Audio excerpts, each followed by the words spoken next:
You've probably called it an 18-wheeler 100 times without thinking about it. Maybe you've even counted the wheels to settle an argument. 2 up front, a cluster of them under the cab, a cluster under the trailer. And if you actually count, you get 18. The math checks out, case closed. Except here is something that does not come up when people explain this. That same truck, identical axle configuration, same federal weight rating, same highways, legally rolls on 10 wheels in fleets across the country right now. Not 18, 10. And the industry still calls it an 18-wheeler. If you have ever pulled alongside a semi and counted something other than 18, you were not miscounting. You were looking at something most people cannot explain, including many of the people operating those trucks. The answer is not a naming error. It is not a technicality. It involves a federal formula written in 1975 and an engineering decision about bridge physics that quietly determined what every truck in America looks like. The number 18 is not counting what you think it is counting. By the end of this, you will understand not just the name, but the system underneath it that has been moving your groceries, your medicine, and your furniture since before you were born. Let's start with what everyone thinks they already know. The surface answer to why 18 is simple enough that it shows up on every trucking explainer on the internet. Count the wheels. 1 steer axle up front, 2 tires. 2 drive axles behind the cab, each with dual tires on both sides, 8 tires. 2 axles under the trailer, the same setup, 8 more. 2 plus 8 plus 8 totals 18. The math is accurate, and for most trucks on most highways, it holds. But here's what that count is actually doing. When you say each rear axle has dual tires, you're describing something engineers made a very deliberate choice about. Those 2 tires sitting side by side at every rear position aren't an aesthetic decision. They're doing structural work. 2 tires sharing 1 axle load means the weight is spread across a larger contact patch on the road surface, less pressure per square inch on the pavement, less damage per mile. And if one of those tires fails at highway speed, which happens, the other one keeps the axle supported long enough for the driver to stop without losing control. So the 18 is counting every individual tire in contact with the road. 2 single tires in front. 4 dual pairs across the 4 rear axle positions. 2 tires per dual position. 18 total. Which means the number depends entirely on how many tires are at each rear position. 1 dual pair equals 2 wheels. Replace that dual pair with a single wide tire, and that same position goes from 2 wheels to 1. Do that at all 4 rear positions, and you go from 18 wheels down to 10. The truck hasn't changed. The axles haven't changed. The legal weight rating hasn't changed. The tire count has. That's the thing nobody explains. The 18 isn't fixed. It describes the standard dual tire configuration, not the truck itself. So why is that dual configuration the standard in the first place? And why would anyone run 10 wheels on a truck that could run 18? The answer to both of those questions starts in the same place, federal law. But not the law you're probably thinking of. Every Class 8 truck in the United States operates under a federal weight limit. The number most people have heard is 80,000 pounds, the gross vehicle weight ceiling on interstate highways, standardized nationally by the Surface Transportation Assistance Act of 1982. That's the combined weight of the truck, trailer, fuel, driver, and everything inside. But 80,000 pounds isn't just one limit. It's a stacked system of limits. Federal law caps a single axle at 20,000 pounds. 2 axles in tandem, close enough together to share the load, are capped at 34,000 pounds combined. Those aren't suggestions. Weigh stations enforce them. Now do the math. A steer axle carries roughly 12,000 pounds on a loaded truck. A drive tandem can carry up to 34,000 pounds. A trailer tandem can carry up to 34,000 pounds. That adds up to 80,000 pounds across 5 axles, which is exactly the federal maximum. The 5-axle combination did not emerge from a design meeting, it emerged from arithmetic. Fewer axles means lower per axle capacity, and that means less legal freight.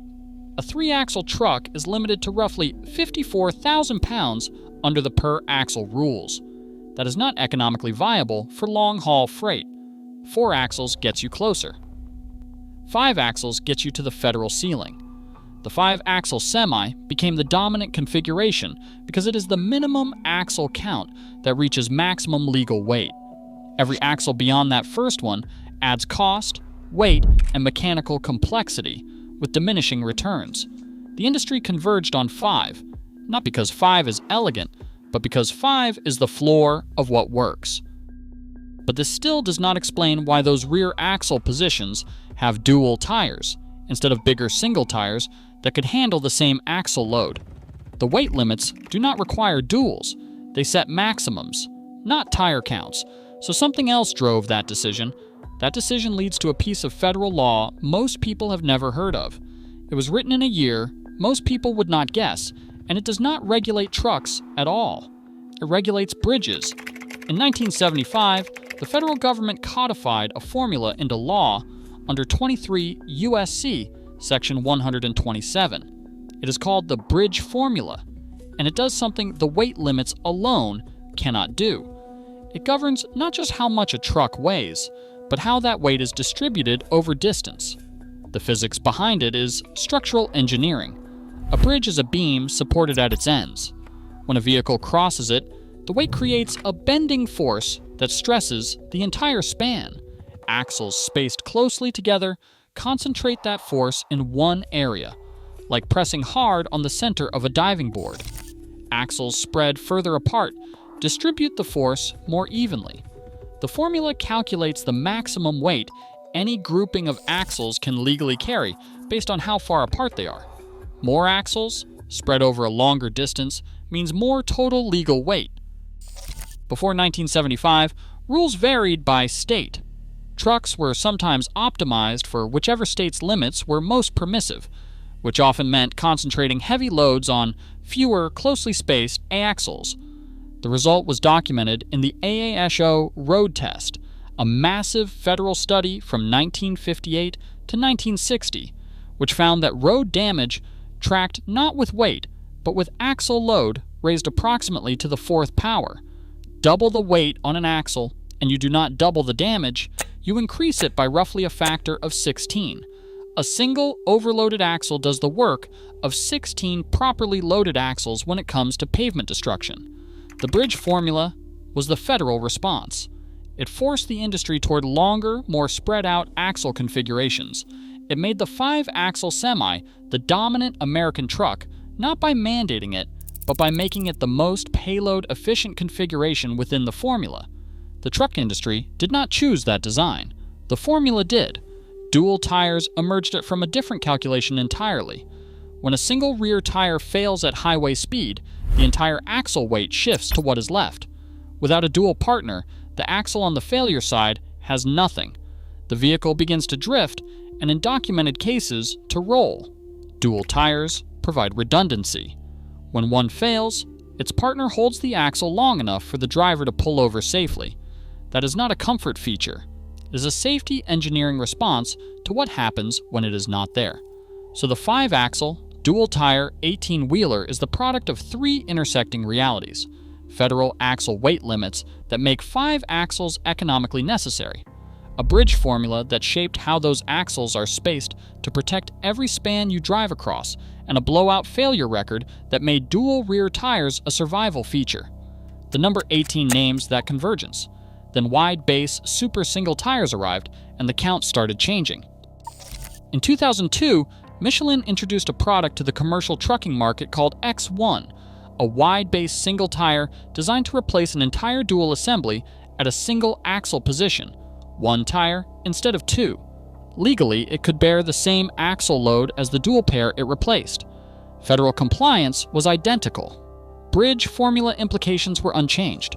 The axle positions were the same. The weight limits were the same. What changed was mass. A dual tire assembly weighs significantly more than a single wide tire. Fleet operators who converted all 4 rear axle positions to super singles could shed somewhere between 400 and 800 pounds from their unladen truck weight. On a truck legally allowed to carry 80,000 pounds gross, that represents 400 to 800 additional pounds of revenue freight on every load. Multiply that across a fleet of 500 trucks running 300 days a year, and the economics are not subtle. The trade-off is the one thing dual tires were specifically designed to prevent: no redundancy. When a super single fails at highway speed, there is no partner tire. The axle drops on that side. The safety engineering that built dual tires into the system for decades is simply absent. Some fleet operators accept that trade-off, some do not. The decision is cost, liability, route type, and risk tolerance. But here's the part that reframes everything. When wide-base super singles replaced the dual assemblies on that same 5-axle truck, the wheel count dropped from 18 to 10. The regulatory classification did not change. The federal weight limits did not change. Bridge formula compliance did not change. The truck was still operating within the same legal framework that the term 18-wheeler had always described. The name was established as common usage before wide-base tires existed commercially. It named a configuration, 5 axles, rear positions designed to accept dual tires, and the ability to reach 80,000 pounds within the bridge and axle weight rules. When the hardware changed, the category did not. The name stayed because the name was never counting tires. It was describing a regulatory class. So here's where you actually land after all of this. You probably thought an 18-wheeler was a count: 2 up front, 8 in the middle, and 8 in the back, and you were right for a standard truck with standard duals. But the count was never the point. The number describes a configuration that emerged from 3 things working simultaneously. First, federal axle weight limits that made 5 axles the economic minimum. Second, the bridge formula of 1975 that shaped how those axles are spaced to protect every bridge you cross. Third, a tire failure record that made dual rear tires a survival feature rather than a design preference. The configuration was calculated. The number followed. When super singles replaced the dual pairs, the hardware changed and the count dropped to 10. The category, the law, and the system stayed exactly the same. The truck is still an 18-wheeler because the name always described the regulatory architecture, not the tire count. Next time you're behind one of these on the highway, you are not looking at a truck someone designed. You are looking at the physical expression of a federal formula, written 50 years ago, that has not been successfully improved on since. That specific shape, 5 axles, those specific spacings, and those specific load limits is holding up every bridge you just crossed. And if you think the axle formula is strange, wait until we get into why the full combination, the cab, the 53-foot trailer, and the entire length is exactly that length. And what would happen to federal bridge compliance if a state decided to add just 1 foot?